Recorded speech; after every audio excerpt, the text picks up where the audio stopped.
Hello students, आज का जो टॉपिक है आपका वो है H T T P S का आपको फुल फॉर्म मालूम ही है, hyper trust transfer protocol services. तो कह रहा H T T P S also call H T T P over T L H T T P over S S L and H T T P secure. देखिए, हम जो network use करते हैं, आपने कभी गौर किया होगा कि जब भी आप किसी वेबसाइट को लिखते हो तो www करके आप google.com या www.facebook.com लिखते हो और जैसे ही एंटर प्रेस करते हो तो वो लिंक जो है वो कन्वर्ट हो जाता है https//, एंड आगे सब कुछ और लगता है। तो वो जो एस फॉर सिक्योर होता है तो ये नेटवर्क, इसका मतलब है कि जिस प्रोटोकॉल के तहत आप काम कर रहे हो वो एक सिक्योर नेटवर्क है, आप इस पर काम कर सकते हैं। ठीक है, ऐसा कुछ आप देखना कभी। कह रहा है कि it is a protocol for secure communication over a computer network which is widely use on a internet. कि ये एक सिक्योर नेटवर्क प्रोटोकॉल माना जाता है कि जो आप बहुत ज़्यादा इंटरनेट में यूज़ करते हो ना, आपने देखा भी होगा। तो ये सब कुछ कंप्यूटर नेटवर्क में आते हैं कि आप इंटरनेट में एक सिक्योर नेटवर्क प्रोटोकॉल के तहत अपना काम कर सको। It is consist of communication over H T T P within a connections encrypted by transport layer security or it predicates secure SCOT layer। कि ये वही बता रहा है कि जिस तरीके से कहता है कि आप कम्युनिकेशन करते हो एच टी टी पी के थ्रू। कह रहा है कि ये एक सिक्योर लेयर है, एक सिक्योर ट्रांसपोर्ट होता है जिसके तहत आप एक काम करते हो। कह रहा है H T T P is often used to protect highly confidential online transaction link, online banking and online shopping order form.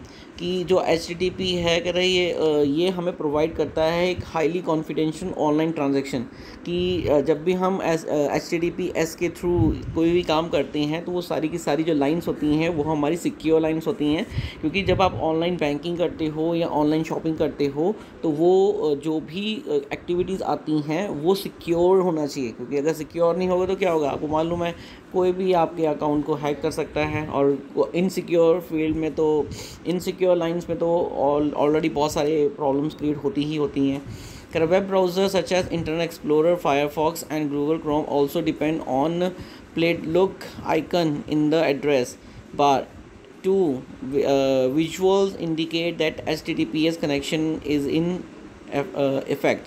कि आप कभी भी एक्सप्लोरर हो गया, फायरफॉक्स हो गया, गूगल क्रोम हो गया, इनका किसी का भी आप अगर यूज़ करते हो तो कह रहे एड्रेस में आपने पैडलॉक देखा ही होगा। तो पैडलॉक जो है वो इंडिकेट करता है कि HTTPS कनेक्शन जो है वो एक सिक्योर लाइंस में चल रहा है आपका। वेब सर्विसेज है, कह रहा web services is build on many technologies. की जो वेब सर्विसेज हैं आपकी वो बहुत सारी टेक्नोलॉजी से बिल्ड होता है, which work in conjunctions with an emerging standard to ensure the manageability and standard with extend the world wide web infrastructures to providing the means of softwares to connect to other software application। कह रहा web services, इसको अगर हम short term से अगर आप देखना चाहते हैं तो वेब सर्विसेज ये ऐसी सर्विसेज हैं जो कि आपको इंटरनेट में प्रोवाइड की गई हैं। ये वर्ल्ड वाइड वेब होती हैं क्योंकि इनका जो इंटरफेस होता है कहीं एक पॉइंट पे क्लोज नहीं होता है। और ये इंश्योर करवाते हैं कि जो भी आप फैसिलिटीज़ प्रोवाइड की जा रही हैं वो आपकी कोई भी सॉफ्टवेयर एप्लीकेशंस के थ्रू आप ये सर्विसेज को कनेक्ट कर सकते हो। और ये एक प्लेटफॉर्म आपको दे रखा है कि आप सर्वर क्लाइंट का जो प्लेटफॉर्म है वो यहाँ पर आपको मिल सकता है आराम से। क्योंकि देखो, जो भी सर्विसेज आप गूगल में जाओ या कहीं भी जाते हो तो जब भी आपको रिक्वेस्ट सेंड करते हो तो कैसे आपको वो रिक्वेस्ट से आपको फीडबैक मिलता है, तो वो वेब सर्वर से ही मिलता है। तो जो वेब सर्विसेज होती हैं वो आपकी ये काम भी करती हैं साथ में। The application access with services via web protocol and data transfer such as HTTP, XML and so with no need to worry about how each web server is implemented। कि जो एप्लीकेशन आप वेब सर्विसेज जो आप करते हो, applications access करते हो web services के थ्रू, जो कि आप वेब प्रोटोकॉल के तहत जो भी डाटा फॉर्मेट आप यूज़ करते हो, चाहे वो HTML का है, XML का है, तो कह रहा है कि आपको चिंता करने की कोई ज़रूरत नहीं होती है कि how the web services is implemented, कि किस तरीके से ये सर्विस हम तक पहुंच रही है। इस पर ज़रूरी नहीं, आपको हर चीज़ के बैकअप में जाने की ज़रूरत नहीं है। आप फॉर्मली ये सारी की सारी लाइन जो होती हैं सिक्योर्स होती हैं, तो आप आराम से इन पे काम कर सकते हो। Web services combine the best a part of component based development, की वेब सर्विसेज जो हैं एक बेस्ट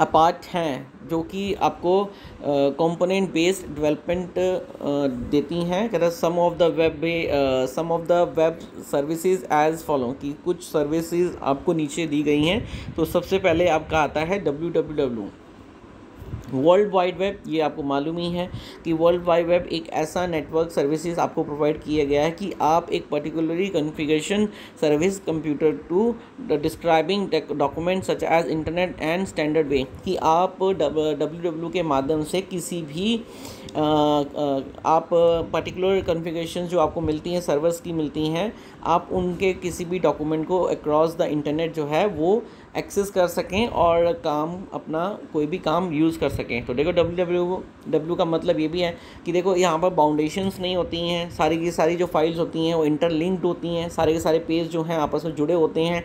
अगर आप यहाँ बैठकर अमेरिका की कोई वेबसाइट भी ओपन करते हो तो वो खुल सकती है। यहाँ आपकी जैसे स्कूल का CBSE की साइट्स हैं आपकी, तो आप CBSE की उन पर्टिकुलर साइट्स में तो जा ही सकते हो। उनका जो इन्फॉर्मेशन आप चाहते हो वो सारी एक्सेसिबल होती हैं, आप वहाँ से कॉपी पेस्ट कर सकते हो। तो ये तभी पॉसिबल है जब ये www के माध्यम से आपके साथ लिंकअप हो रखा है। This web standard allow program on many different computer platform to properly format and display the information servers, कि ये जो है एक वेब स्टैंडर्ड है जो कि आपको प्रोवाइड करती हैं डिफरेंट कंप्यूटर प्लेटफॉर्म, ताकि आप प्रॉपरली कोई भी फॉर्मेट जो है वो डिस्प्ले करवा सको किसी भी इंफॉर्मेशन को सर्वर के थ्रू। ठीक है, मतलब मेन ये है, देखो सर्वर आपका कहीं पड़ा है, ठीक है, आप यहाँ से कोई भी रिक्वेस्ट सेंड करते हो तो सर्वर किस तरीके से रिएक्ट करता है ये आपको मालूम ही है। कि कोई भी रिक्वेस्ट अगर आपने अगर लिखा है कि www.cbsc.nic.in लिखा हुआ है, तो आप एंटर प्रेस करते हो तो आपको वो लिंक मिल जाता है जो कि CBSE की वेबसाइट से लिंक्ड अप है, और जैसे ही आप क्लिक करते हो तो आपकी जो वेबसाइट है वो खुल जाती है। तो ये सब कुछ लिंकअप है, वेब ब्राउज़र ये इंफॉर्मेशन सर्वर से कंसल्ट होता है। कह रहा this program are called web browser, की और ऐसे ही प्रोग्राम को हम वेब ब्राउज़र भी कहते हैं। कहता web browser the www is collection of millions of files stored on thousands of computer all over the world. की देखो www जो है, कह रहा कि जो आपके सर्वर्स होते हैं इनमें कहता मिलियंस ऑफ फाइल्स हैं जो कि बहुत सारे थाउजेंड्स ऑफ कंप्यूटर में स्टोर करके रखी हुई हैं और दुनिया के हर एक कोने में होगा। कह this flow of information is collected by a protocol, की ऐसी जो किसी एक प्रोटोकॉल के तहत इन फ्लो को इंफॉर्मेशन को कलेक्ट किया जाता है। The protocol used in this exchange is called hypertext transfer protocol, की जो भी प्रोटोकॉल आप इस इंफॉर्मेशन एक्सचेंजिंग के लिए अगर यूज़ करते हो तो उसको हम हाइपरटेक्स्ट ट्रांसफर प्रोटोकॉल कहते हैं, जिसे हम HTTPS कहते हैं। HTTPS के बारे में ऑलरेडी हमने डिस्कशन यहाँ पर कर लिया है, ठीक है ना। Now next is your HTML क्या है? कह रहा है HTML जो है एक हाइपर टेक्स्ट मार्कअप लैंग्वेज है। कह रहा hyper text markup language is the main markup language which create web page and other information that can B display in the web browser. कि वेब ब्राउज़र के ऊपर जो भी इंफॉर्मेशन आपको display हो रही है वो किसी न किसी माध्यम से हो रही हैं, तो वो जो माध्यम है वो आपका HTML बेस्ड होता है। और HTML बेस्ड में आपको टैग्स मिलते हैं, आपको बहुत सारी कमांड्स मिलती हैं जिन टैग्स को क्लोज भी करना पड़ता है, ब्रैकेट्स वगैरह बहुत सारी चीज़ें हैं। तो उन ब्रैकेट्स का सहारा लेकर HTML की एक प्रॉपर प्रोग्रामिंग की जाती है, जो कि बहुत एक कॉमन प्रोग्रामिंग है, मतलब कि बहुत ईजी और कॉमन प्रोग्रामिंग है। आप इसका ईजिली यूज़ कर सकते हो। जैसे कि यहाँ पर दिया रखा है कि H1 और H1 को क्लोज भी कर रखा है यहाँ पर। तो ये क्या है? ये है आपका कि अगर आप H1, H2, H3, H4, H5 ये 5 आपकी हेडिंग्स के लिए कॉल किए जाते हैं कि which are known as the container tag. इनको जो जिस टैग को आप स्टार्टिंग और क्लोज करते हो वो आपके कंटेनर टैग कहलाए जाते हैं, और जिन टैग्स को आप क्लोज नहीं करते वो आपका एम्प्टी टैग कहलाया जाता है। तो ये थोड़ी इन्फॉर्मेशन आपके लिए कह रहा है कि जैसे कि देखिए एम्प्टी टैग जो आपका हो गया IMG हो गया, आपका BR ब्रेक कमांड भी एम्प्टी टैग में आता है। इसके अलावा आपका HR कमांड भी आपका एम्प्टी टैग में आता है। ये हॉरिजॉन्टल रो है, ये ब्रेक कमांड है। और यहाँ पर देखिए known as the empty tag is unpaired. यहाँ पर इमेज के लिए भी यहाँ पर दिया गया है the HTML tag is start tag and slash HTML tag is end tag. They are enclose open and close tag। कि स्लैश आप अगर HTML टैग स्टार्ट करते हो स्लैश HTML लिखते हो तो ये आपका ओपन एंड क्लोज टैग माने जाते हैं। कह in between these tags where design can be add कि इन्हीं HTML के बीच में आप और भी टैग्स का यूज़ करते हो, और उन टैग्स का यूज़ करके आप टेक्स्ट, इमेज, साउंड, वीडियोस, ये इन सब के आप लिंक्स बना सकते हो, मतलब कि आप उनको सेट कर सकते हो उस पेज के ऊपर। जो भी फाइल अगर आप HTML के थ्रू आप बनाते हो उनके 2 एक्सटेंशन बनते हैं। पहली एक्सटेंशन होती है उनकी .htm और दूसरी होती है .html। तो इन दोनों के थ्रू आप अपनी फ़ाइल को सेव कर सकते हो, और ये जो दोनों फाइलें हैं ये ब्राउज़र बेस्ड हैं, और आप इन दोनों फाइलों को वेब ब्राउज़र के ऊपर ओपन करके भी देख सकते हो कि आपने जो डिज़ाइन किया है वो आपके ब्राउज़र में किस तरीके से दिखाई देता है। कह रहा कि the browser does not display the HTML tags. कि जो ब्राउज़र है वो HTML के टैग्स को डिस्प्ले नहीं करवाता है। कह रहा सिर्फ ये आपको आउटपुट दिखाता है कि जो टैग्स को लेकर आपने कोई भी इंफॉर्मेशन इसके अंदर फीड कर रखी है वो इस तरीके से आपको दिखाई दे रही है। जैसे कि आपने देखो, आप गूगल में जाओ, गूगल में जाकर आपने फाइंड किया कि आपने फेसबुक का गूगल में जाकर आपने लिखा कि क्या कहते हैं who is the owner of the Facebook. ठीक है, जैसे आपने सर्च मारा उसके लिंक्स आपको मिल जाएंगे। आप लिंक्स पे क्लिक करोगे, लिंक्स क्लिक करने के बाद आपको जो चीज़ दिखाई दे रही है ना, दैट्स कॉल्ड इन्फॉर्मेशन। लेकिन उसके बैकएंड में उस इन्फॉर्मेशन को किस तरीके से सेटअप किया गया है वो आपके टैग्स जो हैं आपको सोर्स कोड में दिखाई देते हैं, आपको डिस्प्ले में नहीं दिखाई देंगे। ठीक है, तो ये आपका इस तरीके से माना जाता है। ठीक है, कह रहा आपको सिर्फ कंटेंट दिखाई देगा पेज पे, टैग्स नहीं दिखाई देंगे। HTML elements for the build block for all website. कि HTML एलिमेंट्स जो हैं वो आपके बिल्डिंग्स ब्लॉक्स और जो वेबसाइट्स होती हैं उनके लिए यूज़ किया जाता है। HTML allow images object to the embed and can be use to create interactive form. कि आप HTML के जो हैं वो आप इमेज ऑब्जेक्ट्स के लिए यूज़ कर सकते हो, और किसी भी इंटरैक्टिव फॉर्म को अगर बनाना चाहते हो तो आप क्रिएट भी कर सकते हो। इसके बाद आपका यहाँ देखिए कि it providing a means to create structure document by denoted structural symptoms of text such as heading, paragraph, list, link, quads and other items। कि जब भी आप HTML बेस्ड कोई प्रोग्राम बनाते हो तो उसमें जो आप प्रोग्रामिंग के थ्रू आप स्ट्रक्चर बेस्ड डॉक्यूमेंट बना रहे हो वो भी बना सकते, मतलब स्ट्रक्चर भी बना सकते हो, हेडिंग्स भी बना सकते हो, पैराग्राफ्स, लिस्ट, ये link quads, hyperlink command वगैरह बहुत सारी चीज़ें हैं उसमें मिलती हैं। उन सब का यूज़ करके आप अपने HTML डॉक्यूमेंट्स बना सकते हो। It can be well script with return in language such as JavaScript, कि ये जो आपकी लैंग्वेजेस लिखी जाती हैं इनमें जावास्क्रिप्ट का भी रोल प्ले होता है। कह रहा which after the behaviour of the HTML web page, कि जावास्क्रिप्ट जो है वो HTML के पेज के ऊपर जो वेब पेज होता है उसका बिहेवियर क्या होना चाहिए ना, उस पर वो रिएक्ट करता है। उसके बाद आपका XML आता है। XML है extensible markup language. XML is a markup language that define as a set of rules of encoding document in a format, कि XML एक मार्कअप लैंग्वेज है जो कि एक सेट ऑफ रूल्स है जो कि इनकोडिंग डॉक्यूमेंट्स के फॉर्मेट के ऊपर डिपेंड करता है।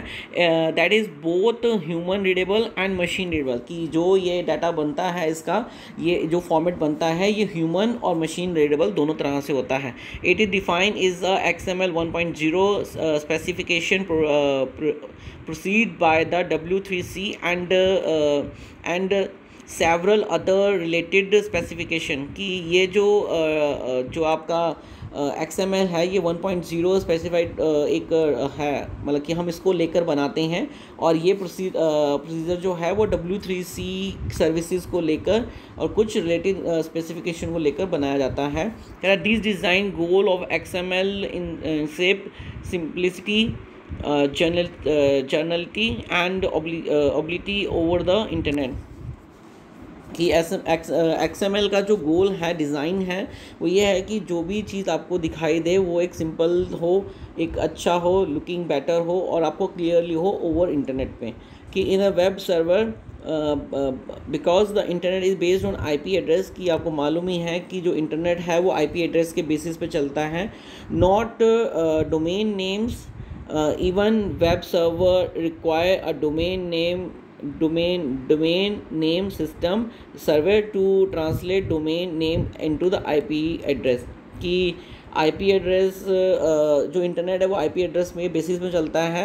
कह जो नॉट डोमेन नेम नहीं चलता है, लेकिन एवरी वेब सर्वर जो होते हैं, जो हर एक वेब सर्वर होते हैं वो रिक्वायर करते हैं डोमेन नेम सिस्टम का, DNS को जिसे हम कहते हैं, जो कि ट्रांसलेट करते हैं डोमेन नेम को IP एड्रेस में। अब डोमेन नेम क्या होता है? कह रहे domain name is a unique name that identify a particular website, कि डोमेन नेम एक यूनिक नेम होता है जो कि एक पर्टिकुलर वेबसाइट्स को आइडेंटिफाई करता है and represent the name of the server, और आपके सर्वर के नेम को रिप्रेजेंट भी करता है। Where the web page store, जहाँ पर आपका पेज स्टोर हो रहा हो, वेब पेज जो स्टोर हो रहा हो वहाँ पर। Domain name are found by the rules and procedure of the domain name system, कि डोमेन नेम जो है ये बनाया गया है कुछ रूल्स और प्रोसीजर को लेकर बनाया गया है, जिसे हम DNS कहते हैं। Domain name are use to various network context and application specify naming and addressing purpose, कि जो डोमेन नेम है वो इसलिए बनाया गया है, उसका पर्पस जो ये है कि जो भी आप वेरियस नेटवर्किंग कंटेक्स्ट होते हैं या कोई एप्लीकेशन स्पेसिफिक होती हैं उनका एक प्रॉपर एड्रेस बन सके, नेमिंग या एड्रेस बन सके, प्रॉपर बन सके, इसलिए उनको हम डोमेन नेम की ज़रूरत पड़ती है। In general domain name representing IP protocol, की आप जनरली कह सकते हो कि डोमेन नेम जो है एक IT प्रोटोकॉल के तहत होता है। Resource such as personal computer and to access the internet, कि जब आप एक पर्सनल कंप्यूटर के थ्रू किसी इंटरनेट को एक्सेस करते हो, and the server computer host a website or a website itself or any other services communicated via the internet, कि यहाँ पर जब आप एक पर्सनल कंप्यूटर को एक्सेस करते हो इंटरनेट के थ्रू, तो जो आपका होस्ट कंप्यूटर होता है वो कोई भी वेबसाइट या आपकी किसी भी वेबसाइट के द्वारा कनेक्टिविटी बिठाता है इंटरनेट के द्वारा, तो वो जो इंफॉर्मेशन वहाँ पर कलेक्ट होती है उसको हम डोमेन नेम कह सकते हैं। मतलब कि आपका डोमेन नेम भी होता है इंडिविजुअली, हर एक कंप्यूटर का डोमेन नेम होता है, जिससे ये आइडेंटिफाई किया जाता है कि ये किस IP एड्रेस के साथ कंसल्ट है और आप कहाँ पर किस कंप्यूटर में बैठकर काम कर रहे हो। अगला आता है आपका URL। URL है यूनिफॉर्म रिसोर्स लोकेटर। कह रहा है a URL resource locator abbreviated URL also known web address, कि URL को आप वेब एड्रेस भी कहते हैं। It is specify character string that consists as refer as a resource. कह रहा है in other web browser the URL of the web page is developed on top inside on the address bar. कि देखो URL basically होता क्या है, क्या simple है कि URL एक ऐसा वेबसाइट का एड्रेस होता है जो आप वेब आपके ब्राउज़र के एड्रेस बार में लिखते हो। नॉर्मली आप लिखते हो ना www.facebook.com या फिर आप लिखते हो www.google.com। तो मतलब कि ये जो आप URL लिख रहे हो ये आपके वेब ब्राउज़र्स के ऊपर लिखा जाता है, जहाँ पर आपका एड्रेस बार होता है उसके इनसाइड लिखा जाता है, टॉप में होता है। तो इनका यूज़ वहाँ पर हम कर सकते हैं। कह रहा है URL is formed text string using by web browser, कि URL बेसिकली उसमें फॉर्मेट, उसका जो फॉर्मेट होता है वो टेक्स्ट स्ट्रिंग फॉर्मेट होता है। Email clients and other software to identify a network resource on a computer, की जहाँ पर ईमेल क्लाइंट्स जो होते हैं वो किसी अदर सॉफ्टवेयर्स जो हैं आइडेंटिफाई करते हैं कि वो किस नेटवर्क को लेकर इंटरनेट कर रहे हैं, रिसोर्स किस नेटवर्क या रिसोर्स को लेकर इंटरनेट कर रहे हैं ऑन द इंटरनेट। ठीक है, इंटरनेट किया जाता है। Network resource are files that can be plain web page, कि नेटवर्क रिसोर्स जो हैं उनको हम फाइल कह सकते हैं जो कि एक वेब पेज के कंटेंट में आते हैं, वेब पेज कह सकते हो। Other text document graphics are program, कि जो बाकी के जो प्रोग्राम होते हैं वो टेक्स्ट और ग्राफिक्स से कंसल्ट होते हैं। जैसे कि आपका URL कंटेंट 3 पार्ट है, 3 पार्ट होते हैं। सबसे पहला पार्ट होता है नेटवर्क प्रोटोकॉल, फिर आपका host name and address, file और रिसोर्स लोकेशन। ये तीनों को मिलाकर आपका URL बनता है। कह रहा है कि there are 3 part separate by the specific character as follow. देखो protocol./host/location। अब एग्जाम्पल कैसे दे रखी है इन्होंने, यहाँ पर सिंपल एग्जाम्पल है, आप देख सकते हो।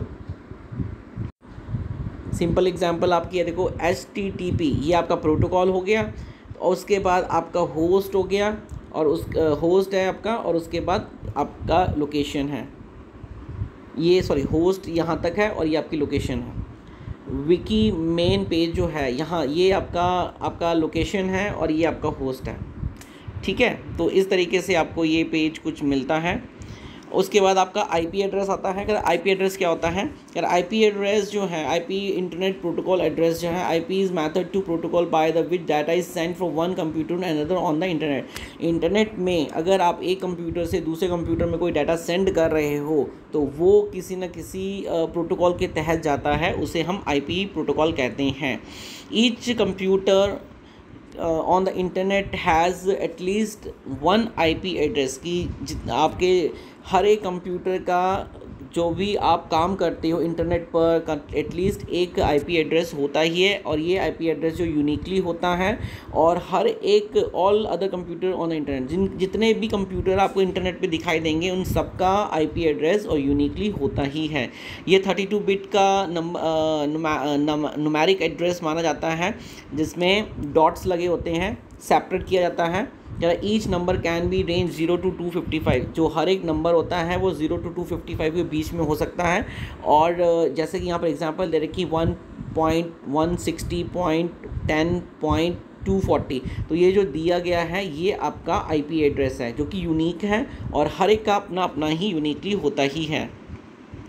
नेक्स्ट आपका आता है वेब पेज। वेब पेज क्या होता है, क्या the backbone of the web world wide web is based upon the files or document such as web page or web pages or web page. कि सबसे इम्पॉर्टेंट है कि जो वर्ल्ड वाइड वेब है वो हमारा जो मेन कॉन्सेप्ट उसके पीछे जो है वो तो डॉक्यूमेंट्स ही हैं। तो बहुत सारे पेजेस बने हुए हैं जो आपस में इंटरकनेक्टेड होते हैं, उनको हम पेजेस या वेब पेजेस कहते हैं। That contain the information and link the two resource both text and multimedia, कि ये जो पेजेस होते हैं इनके ऊपर आपको टेक्स्ट मैसेजेस मिलते हैं, मल्टीमीडिया भी मिल सकता है, आपको ग्राफिक्स भी मिल सकते हैं, फ़ोटोज़ भी मिल सकती हैं। तो ये सारे के सारे जो हैं आपके इनका बेस, मतलब कि इन पेजेस का जो बेस है वो ये है कि इनके ऊपर इन्फॉर्मेशन होती है, आप उन इन्फॉर्मेशन को किस तरीके से एक्सेप्ट करते हो। और ये सारी इन्फॉर्मेशन जो है कहता है कि ये जो हम बनाते हैं ये सब कुछ HTML बेस्ड होता है। ये जितना भी हम काम करते हैं उसके ऊपर ये सब कुछ आपका HTML बेस्ड है। आप देखते ही हो ना, आप गूगल में जाते हो, कुछ भी लिखते हो, वट एवर यू वांट, कि भाई आप चाहते हो कि सचिन तेंदुलकर की बायोग्राफी दिखा दीजिए, तो आप ऐसा कुछ लिखोगे तो देखो उसके लिंक्स मिल जाएंगे आपको। आप हर एक लिंक पे क्लिक करोगे तो कोई ना कोई इन्फॉर्मेशन आपको मिल जाती है। तो ये तभी हो पाता है क्योंकि ये सब कुछ HTML बेस्ड है, हाइपरलिंक बेस्ड है।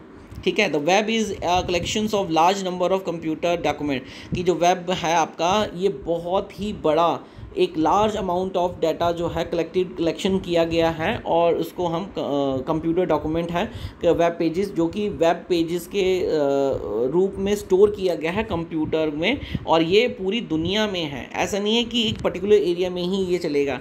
और ये हाइपर लिंक्ड है कि एक लिंक से दूसरी लिंक जुड़ी होती है, तो आप किसी भी लिंक पे क्लिक करते हो, किसी भी दूसरा पेज ओपन हो जाता है। तो वही इन्फॉर्मेशन कंटेन जो है वो आपके टेक्स्ट हो सकते हैं, पिक्चर हो सकती हैं, साउंड हो सकती हैं, ऑडियो हो सकती हैं, वीडियो हो सकती हैं, क्लिप हो सकती हैं, हाइपर लिंक्स हो सकते हैं। तो ये सब कुछ आपस में जुड़ा हुआ है, और सबकी जो प्रोग्रामिंग वो HTML बेस्ड है, और सबको किसी न किसी तरीके से लिंक किया गया है वेब पेज के ऊपर।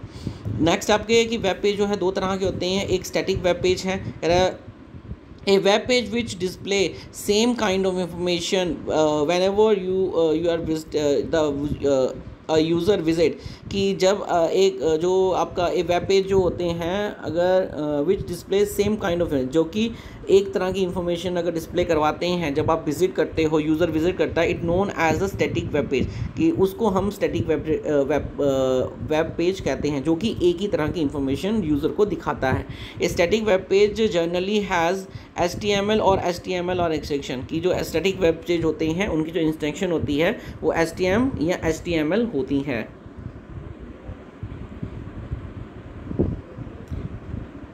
अगला है आपका डायनेमिक वेब पेज। कह रहा है an interactive web page is a dynamic web page, कि जो आपका इंटरएक्टिव वेब पेज होता है उनको हम डायनेमिक वेब पेज कहते हैं। कह रहा है a dynamic web page use scripting language, की जो डायनेमिक पेज होते हैं वो एक स्क्रिप्टिंग लैंग्वेज का यूज़ करते हैं to display changes content on the web page, कि जो भी चेंजेस अगर आपको दिखाई देती हैं कंटेक्स्ट कंटेंट को लेकर वेब पेज के ऊपर, वो आपके डायनेमिक होते हैं। ठीक है, डायनेमिक होते हैं। इनकी जो इंस्ट्रक्शन होती है वो .ph होती है, .asp या .jsp हो सकती है।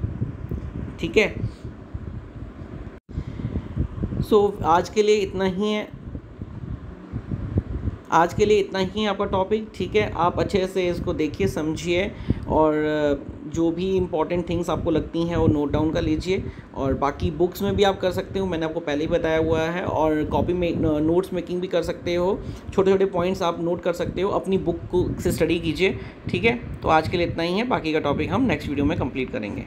Thank you.